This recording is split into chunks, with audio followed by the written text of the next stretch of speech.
Hello my dear student, I hope you all are well. So, geography में chapter number 5 natural vegetation and wild life हमारा finish हो चुका है और आज हम लेसन नंबर 6 पॉपुलेशन स्टार्ट करेंगे। क्या आप मानव रहित विश्व की कल्पना कर सकते हैं? Can you imagine a world without human beings? क्या ये जो पृथ्वी है वह मानव जीवन के लिए ही बनी है, अर्थात अगर मानव जीवन पृथ्वी पर न हो तो क्या हो? संसाधनों का उपयोग एवं सामाजिक तथा सांस्कृतिक वातावरण का निर्माण कौन करता है? समाज एवं अर्थव्यवस्था के विकास में मानव का महत्वपूर्ण योगदान होता है। मानव संसाधन का निर्माण एवं उपयोग तो करते ही हैं, वे स्वयं विभिन्न गुणों वाले संसाधन होते हैं। कोयला तब तक चट्टान का एक टुकड़ा था जब तक कि मानव ने उसे प्राप्त करने की तकनीक का आविष्कार करके उसे एक संसाधन नहीं बनाया था। प्राकृतिक घटनाएं जैसे कि बाढ़ या सुनामी जब किसी घनी आबादी वाले शहर या शहर को प्रभावित करते हैं तभी वो आपदा बनते हैं। इसलिए सामाजिक अध्ययन में जनसंख्या एक आधारी तत्व है। So, we are primarily concerned with 3 major questions about population, अर्थात कि हम सबसे पहले जनसंख्या से संबंधित 3 प्रमुख प्रश्नों पर विचार करेंगे। The first is population size and distribution, अर्थात कि जनसंख्या का आकार एवं वितरण। How many people are there and where are they located, अर्थात कि लोगों की संख्या कितनी है तथा वे कहाँ निवास करते हैं। दूसरा है population growth and process of population change, अर्थात कि समय के साथ जनसंख्या में वृद्धि एवं इसमें परिवर्तन कैसे हुआ। कैरेक्टरिस्टिक्स ऑफ और क्वालिटीज ऑफ द पॉपुलेशन, अर्थात जनसंख्या के गुण या विशेषताएं। इसमें है उनकी उम्र, लिंगानुपात, साक्षरता स्तर, व्यावसायिक संरचना तथा स्वास्थ्य की अवस्था क्या है। अर्थात कि जनसंख्या के 3 प्रमुख जो प्रश्न हैं हमारे मन में उत्पन्न होते हैं, वह पहला जनसंख्या का आकार एवं वितरण, जनसंख्या वृद्धि एवं जनसंख्या परिवर्तन की प्रक्रिया, जनसंख्या के गुण या विशेषताएं। अब हम पहला पॉइंट देखेंगे कि पॉपुलेशन साइज एंड डिस्ट्रीब्यूशन, अर्थात जनसंख्या का आकार एवं वितरण। India's population size and distribution by number, जो भारत की जनसंख्या का आकार एवं संख्या के आधार पर वितरण। मार्च 2011 तक भारत की जनसंख्या 12,01,06 थी, जो कि विश्व की कुल जनसंख्या का 17.5% थी। यह 12.1 करोड़ लोग भारत के 32.8 लाख वर्ग किलोमीटर के क्षेत्र में असमान रूप से विकसित हुए। भारत की लगभग आधी आबादी केवल 5 राज्यों में निवास करती है। जो ये राज्य हैं उनके नाम है उत्तर प्रदेश, महाराष्ट्र, बिहार, पश्चिम बंगाल एवं आंध्र प्रदेश। क्षेत्रफल की दृष्टि से राजस्थान सबसे बड़ा राज्य है, जिसकी आबादी भारत की कुल संख्या का केवल 5.5% है। अब हम यह पिक्चर देखेंगे। इस पिक्चर में जो पूरा सर्कल है, रेट्स ऑफ द वर्ल्ड, जो कि पूरा वर्ल्ड का जो यहाँ पे एक सर्कल के द्वारा माध्यम बताया गया है, पूरे वर्ल्ड में जो पॉपुलेशन है वो 82.5% है और पूरे वर्ल्ड में जो इंडिया है उसकी पॉपुलेशन ग्रोथ 70.5% है। अर्थात कि जो पूरा सर्कल है इसे एक जो विश्व की जो जनसंख्या है उसे 82.5% में दर्शाया गया है। इस पूरी जनसंख्या में जो भारत का हिस्सा है उसे 17.5% में दर्शाया गया है। India's population distribution by density, अर्थात कि घनत्व के आधार पर भारत में जनसंख्या वितरण। जनसंख्या घनत्व असमान वितरण का बेहतर चित्र प्रस्तुत करती है। प्रति इकाई क्षेत्रफल में रहने वाले लोगों की संख्या को जनसंख्या घनत्व कहते हैं। अर्थात कि भारत विश्व की घनी आबादी वाले देशों में से एक है।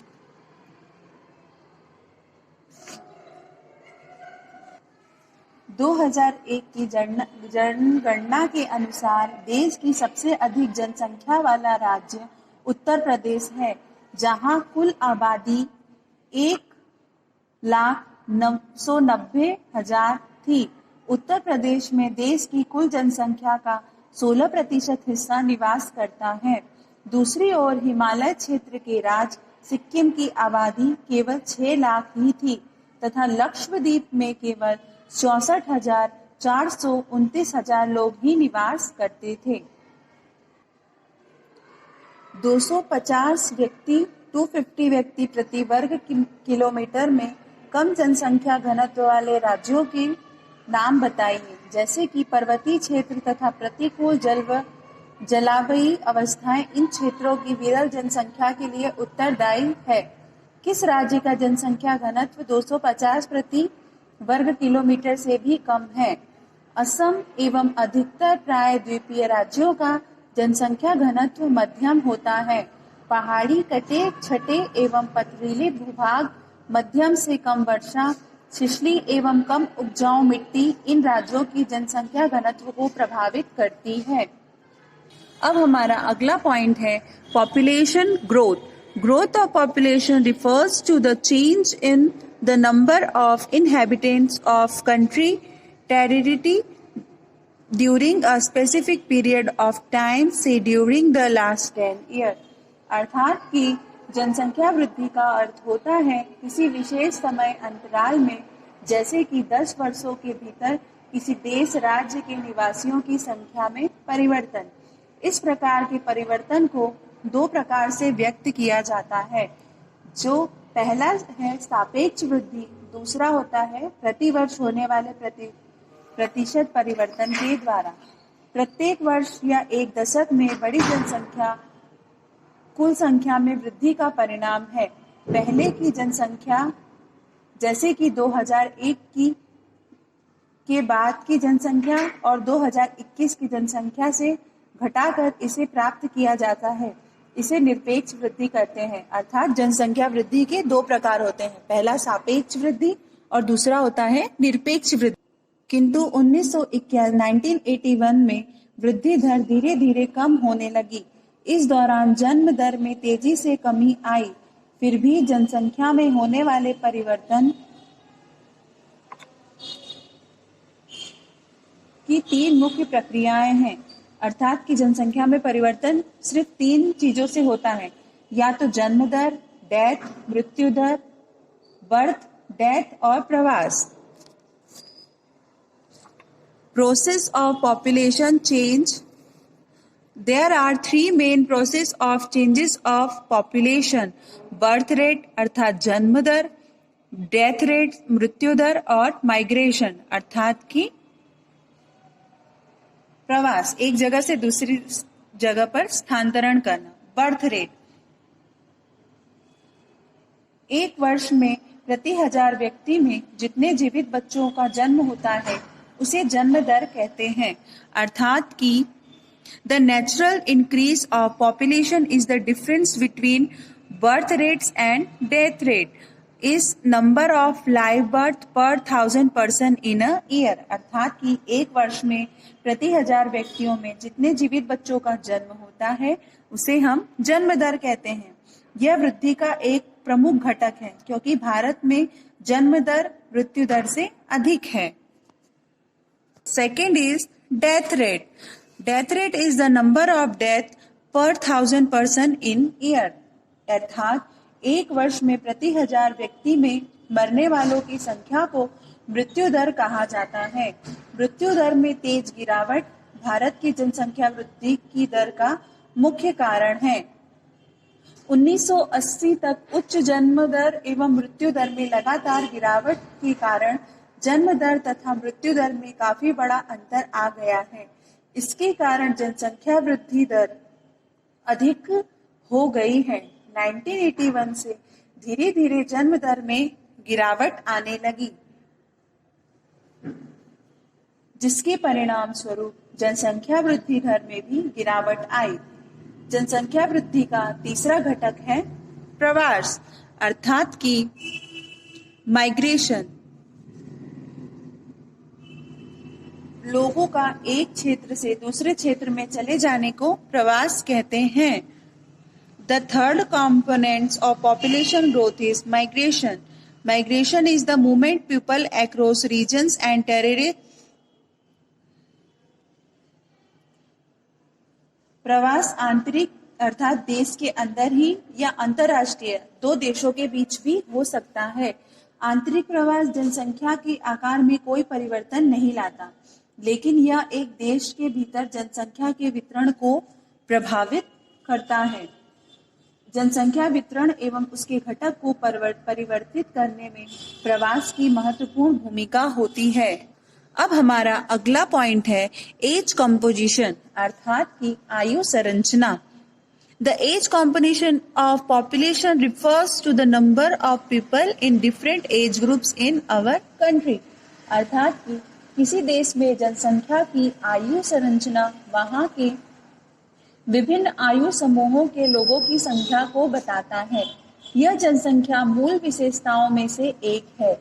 एक व्यक्ति की आयु उसकी इच्छा, खरीदारी तथा काम करने की क्षमता को पर्याप्त रूप से प्रभावित करती है। परिणाम स्वरूप बच्चे, वयस्क एवं वृद्धों की संख्या किसी भी क्षेत्र आबादी के सामाजिक एवं आर्थिक ढांचे को निर्धारित करती है। हमारा अगला पॉइंट है सेक्स रेशो, अर्थात लिंग अनुपात। प्रति 1000 पुरुषों पर महिलाओं की संख्या को लिंग अनुपात कहा जाता है। यह जानकारी किसी दिए गए समय में समाज में पुरुषों एवं महिलाओं के बीच समानता की सीमा मापने के लिए एक महत्वपूर्ण सामाजिक सूचक है। देश में लिंग अनुपात प्रायः महिलाओं के पक्ष में नहीं होता। ऐसा क्यों है? इसके पीछे क्या कारण है? सन 1951 से 2011 के बीच लिंग अनुपात को 6.2 में दिखाया गया है। जैसे कि 1951 में फीमेल पर 100 मेल्स, अर्थात कि 1000 पुरुषों के प्रति जो फीमेल्स थी अर्थात महिलाएं थी वो 946 थी। 1961 में उनकी संख्या 1000 पर 941 हो गई। ऐसे ही 2001 में 1000 पुरुषों में महिलाओं की संख्या 933 हो गई और 2011 में 1000 पुरुषों पर महिलाओं की संख्या 943 हो गई। अर्थात यहाँ पर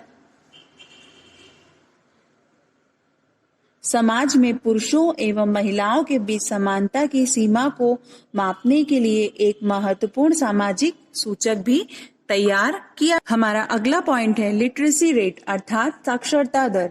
साक्षरता किसी जनसंख्या का बहुत ही महत्वपूर्ण गुण है। स्पष्टतः केवल एक शिक्षित और जागरूक नागरिक ही बुद्धिमत्ता निर्णय को ले सकता है। साक्षरता किसी जनसंख्या का बहुत ही महत्वपूर्ण गुण है। स्पष्टतः केवल एक शिक्षित और जागरूक नागरिक ही बुद्धिमत्तापूर्ण निर्णय ले सकता है तथा शोध एवं विकास के कार्य कर सकता है। 2011 की जनगणना के अनुसार एक व्यक्ति जिसकी आयु 60 वर्ष या उससे अधिक है, जो किसी भी भाषा को समझकर लिख या पढ़ सकता है, उसे साक्षर की श्रेणी में रखा जाता है। According to the census 2011, a person aged 7 years and above who can read the write with understanding in any language is treated as a literate, अर्थात कि वह साक्षर माना जाएगा। भारत की साक्षरता के स्तर में धीरे धीरे सुधार हो रहा है। 2011 की जनगणना के अनुसार देश की साक्षरता दर 73% है, जिसमें पुरुषों की साक्षरता दर 80.9 एंड महिलाओं की 64.6% है। हमारा अगला पॉइंट है occupation occupational structure. The percent of population that is economically active is an important index of development. अर्थात कि आर्थिक रूप से क्रियाशील जनसंख्या का प्रतिशत विकास का एक महत्वपूर्ण सूचक होता है। विभिन्न प्रकार के व्यवसायों के अनुसार किए गए जनसंख्या के वितरण को व्यावसायिक संरचना कहा जाता है। किसी भी देश में विभिन्न व्यवसायों को करने वाले विभिन्न लोग होते हैं। व्यवसायों को सामान्यतः प्राथमिक, द्वितीय एवं तृतीय श्रेणियों में वर्गीकृत किया गया है। प्राइमरी सेक्शन अर्थात कि प्रथम श्रेणी में कृषि, पशुपालन, वृक्षारोपण एवं मछली पालन तथा खनन आदि क्रियाएं शामिल होती हैं। द्वितीय क्रियाकलापों में उत्पादन करने वाले उद्योग, भवन एवं निर्माण कार्य आते हैं।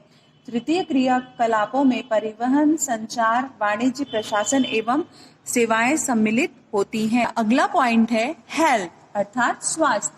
स्वास्थ्य जनसंख्या की संरचना का एक महत्वपूर्ण घटक है जो कि विकास की प्रक्रिया को प्रभावित करता है। सरकारी कार्यक्रमों की निरंतर प्रयास के द्वारा भारत की जनसंख्या के स्वास्थ्य स्तर में महत्वपूर्ण सुधार हुआ है।